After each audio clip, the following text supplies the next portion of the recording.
Hi, everyone. I'm Shawn DuBravac. I'm the Chief Economist and Director of Research for the Consumer Electronics Association, and I'm here joined on stage by Larry Downs and Paul Nunes. They're authors of the recently released Big Bang Disruption. I've got it here in my hand, and it is for sale over in the book club. They'll also be doing signings of the book right after this interview, so we encourage you to jump in line and grab a copy of the book, grab some signatures as well while you're at it. So with that, let's go ahead and jump right in. And so you guys call the book Big Bang Disruption. What do you mean by Big Bang? What do you mean by Big Bang Disruption?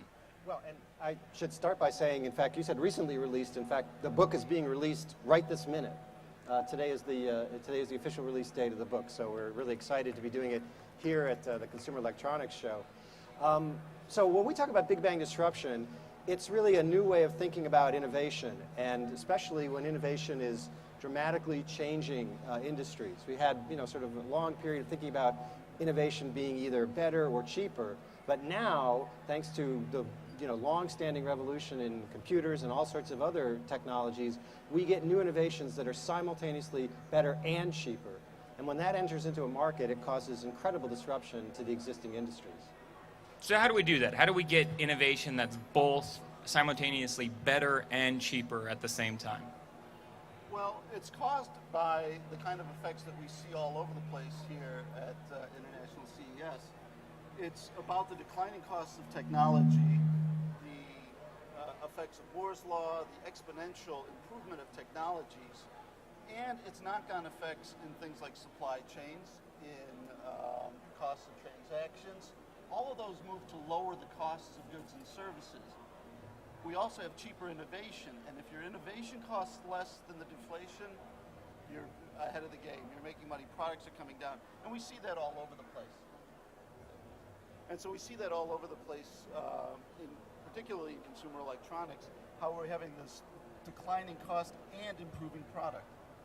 So do we think there's one given factor that's more powerful than the other? Are there a couple of factors that really drive it? I think they both work together. One is the power of cheaper innovation. We're all innovators now. We talk about combinatorial innovation, which is people going off and just taking the bits and parts off the shelf creation of new products, and we see that all over the place, a very inexpensive way of creating innovation. And then you couple that with low-cost sourcing. You look at from China and from other places where you can get cheap sourcing and cheap delivery, and also rapid scale. So we think it's the declining costs on both sides. So do we see different types of innovation? Do we see different levels of innovation emerging in the market today? Well, yes and no. I mean, obviously, the closer the industry is to the actual technology we're talking about, the more dramatic these devastating effects can be. So in things like consumer electronics, in gaming, in internet services, that's where you see it on a daily basis. But because of the declining costs, what we're also seeing now is other industries where it was less prominent before are starting to exhibit some of these same characteristics. So things like automotive, things like healthcare, things like energy and transportation, they're now starting to take on the kind of very familiar, creative destruction, if you will, that we're used to seeing in electronics. So do you really feel like electronics is driving a lot of the innovation that we're seeing in not only the electronics market, obviously, but also these other markets? Sure. I mean, obviously, computers are being embedded into more and more things. As they get smaller and cheaper and need less power, you can put more of them into anything. And as you do, then all these markets start to act like the electronics markets. So let's go ahead, Paul. No, I would just agree with that. Today we say every consumer is a digital consumer, and I think we can see that from some of the products going on here. Wearables is very fashionable to pun, I suppose here, but it really is. You start to see that low cost coupled with innovation that really becomes a fast adopted consumer product. So where do you see it going from here? What's the big next, if you will, under the Big Bang disruption theory? Well, I think there's a number of different industries that are being impacted, and we see them all here. One is that I love is driverless automobiles, and I want to steal Larry's line. Larry said we used to talk about the horseless carriage, and to say driverless car now is sort of the horseless carriage, but You know, we don't call the car the horseless carriage, so what's going to be the new name? And I'm sorry I steal that from you, Larry, but certainly automotive is rethinking entirely what it means to drive a car, or that cars even be driven. I think it was great we saw this morning the CEO of Sony talked about watch anything, anytime, and how that industry is continuing to evolve, you know, even today with new disruptive technologies.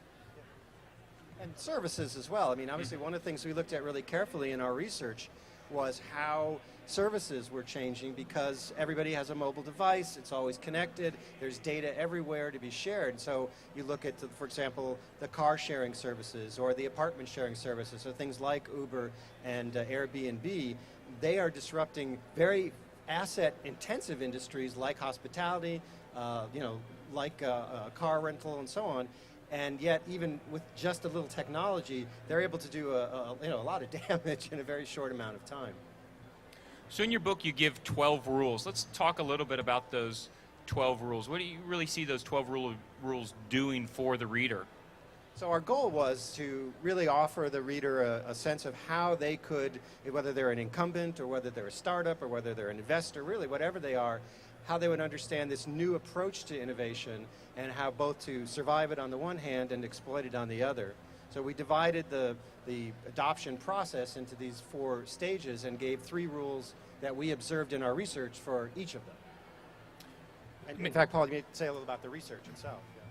Yeah, I just would say our research came about, we've been doing it for over 2 years now, over 30 industries. We saw about 80 different disruptions that we looked at in detail at the Accenture Institute for High Performance. And so it's really grounded in a really broad and ubiquitous kind of effect. And we've noticed, we have a great chart in the book from Nintendo. We actually see the shark curve forming. We see the curves of the penetration of Nintendo's products getting shorter and shorter and volumes getting higher and higher. So the research has been really informative and really supportive. So let's talk about that a little bit. Adoption, clearly an important topic to everybody here at CES. How has adoption changed, and how do you see it changing perhaps further as we move into the future? Okay.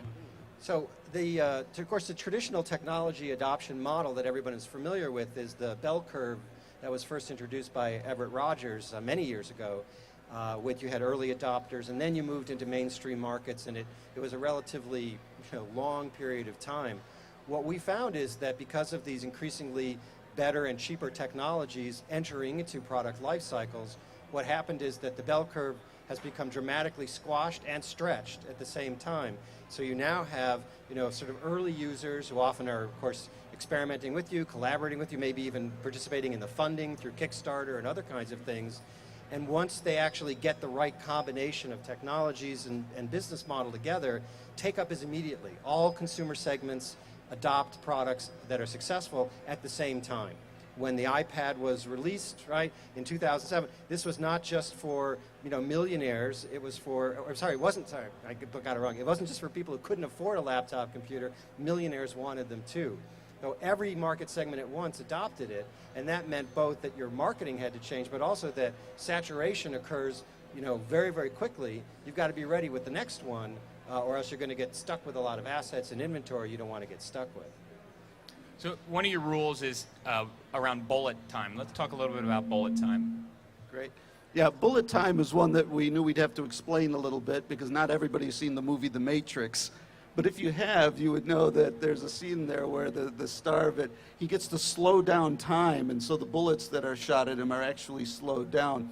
Why is that important in something as like Big Bang disruption? Well, there are things that we've seen and experienced that companies can do to slow time to their advantage.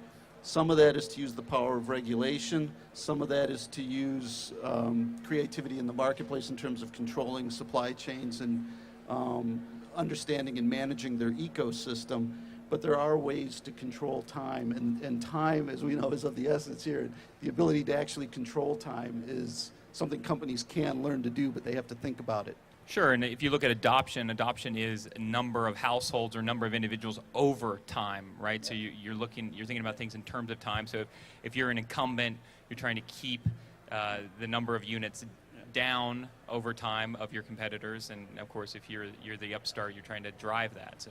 Yeah, exactly. And that ties into another aspect of managing time, which is the controlling what we call catastrophic success, which is oftentimes you want to slow down the adoption because it can come on you too fast. And we have a number of examples in the books about that, and we can talk about that. But in today's near perfect market information world, when you're selling something that's better and cheaper than all the competitors, and people know about it in a ubiquitous way, people want in, and they want in fast. And so we see a lot of examples of 100 units, 1,000 units, 1,000,000 units in 3 weeks, 6 weeks. So you've hit on a couple of key topics of the book in your answer. You talked about near perfect information. Let's talk about that. What do you mean by near perfect information? What does it look like? How did it develop? And where does it take us? Sure. So, of course, again, in the old days, when you think about marketing and sales, it was all push-driven. You had marketing campaigns. You had different media in which you did your advertising. But in the world of social media, in the world of connected devices, in the world of ubiquitous mobile broadband networks, it's actually consumers who are doing most of the marketing now to each other, whether that's through review sites or bulletin boards or Twitter, Facebook, whatever they're using. What we found is that when consumers find something they like, they will very quickly share that information with every other consumer. The spread of that information is such that there's very little latency and there's very little inefficiency. So when something good is there, it takes off, and that can mean that in many markets there is no number two anymore. If you've got the television of the year that people are all talking about, you're the one who's going to be able to sort of charge the premium. Everybody else is going to be selling far fewer units, and they may be much closer to a commodity price. That's one of the the downsides for near perfect market information if you're not the one that's got the best thing to offer. So that dissemination of information really helps drive the adoption of the technology and accelerate the adoption of the technology. Are there tides of information then that these companies need to think about? How do you fight against information that's negative to the adoption of your product, or how do you propel positive information forward in a near perfect information market? Yeah, that becomes ever more critical to today's marketing. I think what's interesting is maybe changing the perspective a little bit to a not ready for prime time question and the need for experimentation. A lot of times what we would traditionally think of as failure is not failure in today's market anymore. It's simply a market test that didn't pan out. But there are thousands, millions of market tests going on every day. What's interesting about this new environment is the ability to test in real life, in real time, and to learn from consumers. So when consumers tell you you didn't get it right, that doesn't mean you failed. It just means that you haven't achieved better and cheaper at that moment. And it doesn't mean that a competitor's not going to come around with something, So we saw e-readers go, not so good, not so good, not so good. Oh, here's the right one, right price, right volume of books it can hold, right amount of time, the battery life, all the right things, right price, all of a sudden it's the right thing, and it takes off. So they shouldn't be discouraged. A lot of times the problem we find with the incumbent businesses is not that they aren't listening to this information and responding to it, is they don't even know it exists. So they're so focused on spinning their own story that they don't even look to see what are actual consumers saying about them. They look at a focus group, but what we have, the entire market is now the focus group. And for a lot of companies, it's like, how did you respond to that bad story about you that was circulating? Well, a lot of them didn't know it was circulating. So the first step, obviously, is to pay attention to near perfect market information. It's a more advanced skill to figure out, okay, when it's bad, what do I do about it? But the first thing is you have to know it's out there. Yeah, and I think you see this with many of the crowdfunding, crowdsourcing platforms, whether it's Kickstarter, Indiegogo, Self-Starter. All of a sudden, when you're pre-selling your product, you now are dealing with 10,000, 50,000, 100,000 customers who have a microphone and can be vocal about the product or the experience that they're being delivered. Yeah, well, in fact, they can become your customer service people. I mean, ultimately, if it's successful, they are bought into it, whether literally or figuratively. into the success of that product. And oftentimes they'll be the ones that are answering the questions from new users about how does this work, or how do I make this happen, or what's this feature and how does it work. So we refer to them as the trial users, but ultimately that is a small group that can become your best ambassadors, your best marketing people, your best support people, your best everything. Especially if you're a startup, you don't have a lot of those resources. Why not make use of this very vocal and very attached group of customers who have been invested in you from the very beginning to keep pushing the message for them? So one of your other rules was to seek the truth tellers. What do you mean by the truth tellers? Truth tellers is a term we took from soap operas, and I credit Larry for that. The truth teller is somebody that keeps the story moving. So it's the person that finds out, oh, well, there's a twin sister, right? And she's the evil one. But oftentimes, to keep the story moving, to understand what's very complex, we need somebody to tell us the truth about what's going on and give us that aha. Lots of them in the consumer electronics industry, of course. Steve Jobs, in some ways, was a truth teller. Part of it is, the major part is listening to the right truth tellers, but there's also a lot of other truth tellers that we point out in the book. Some of them are your employees. Employees when they leave to go to another company. Why are they going to another company? What industry direction are they seeing? In fact, one of the people we interviewed for the book actually talked about how he interviews people who come to him for a job and asks, well, why are you here and what do you want to develop here and what do you think we're developing that interests you? Because he wants to know what's causing young, motivated people to want to seek out a different company to do different things in the industry. So there can be truth tellers of all kinds, and listening to it is the critical part. So another thing you mentioned earlier, Paul, was the role of regulation and the role of public policy. How do you see that impacting Big Bang disruption and ultimately innovation moving forward? So I'll actually take that. Okay. One of the problems, and of course everybody here is aware of this in many ways, is that even the faster technology changes, the pace of regulation and legal change doesn't change. And it was never particularly fast to start with. So we have a number of times in which we have collisions between innovation and law. And that applies to everything. Of course, we talk here a lot about patent problems, about immigration problems.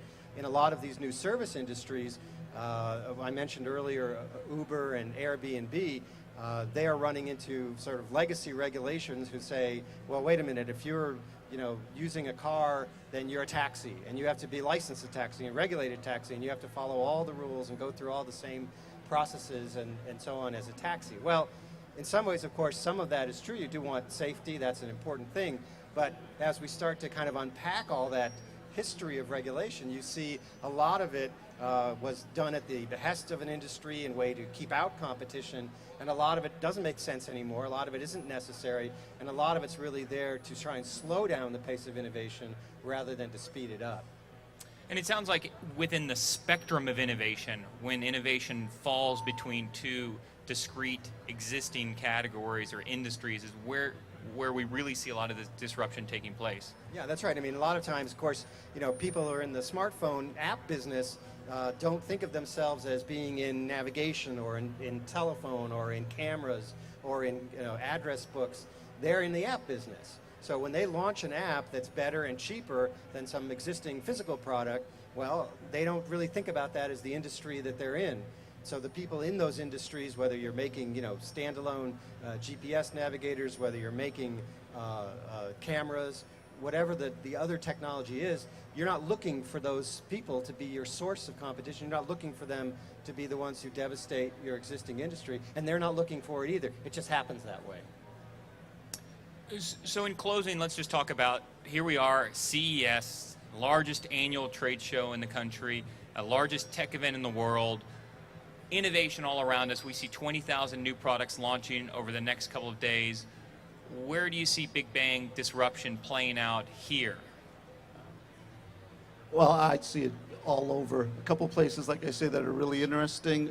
Some of our research at Accenture points to wearables. Consumers are really excited about that, so we launched that research today, and I'm really looking forward to seeing some more of those companies. Automotive, I think, is a fantastic thing to think about this industry blurring. So for me, where it's really exciting is where we see these other large industries that aren't traditionally thought of as consumer electronics really getting blurred into this, whether it's healthcare, whether it's aging care, whether it's automotive, all of these things. Every business is a digital business. And energy as well. Obviously, the people doing battery technology, optics in terms of what we can do, sensors and reusable sensors. These are all exhibiting the same kind of faster, cheaper, smaller, lower power use features that we've long experienced with computing technology. Now we're seeing it with a lot of other technologies, and many more, by the way, on the horizon yet to come. The human genome, that's just a whole nother area of disruption that's in its very, very early stage. So when I like to come, of course this is my 4th year in a row of coming to CES, I tend to like to walk around both the main floor, but I also like to go around the edges and look at the smaller booths and the people in the in the suites over at the other hotels who didn't have enough money for a big booth. They're often doing some of the most innovative work, and some of the best sources we've had, in fact, for disruptive products have come from looking at some of those experiments, some of those early products, and trying to see just what's coming next. So we're going to do that again this year, as we always do. There's certainly a lot of innovation happening here at CES, and as you mentioned, on the peripheral as well, all around us. And we expect it to continue to be quite disruptive in the years to come. And that's a good thing. It is a good thing. Paul, Larry, thank you both very much for joining us. Here's the book again, Big Bang Disruption, launching today here at the 2014 International CES. We encourage you to run out and get it. And thank you both very much for joining us here on the stage. Thank you.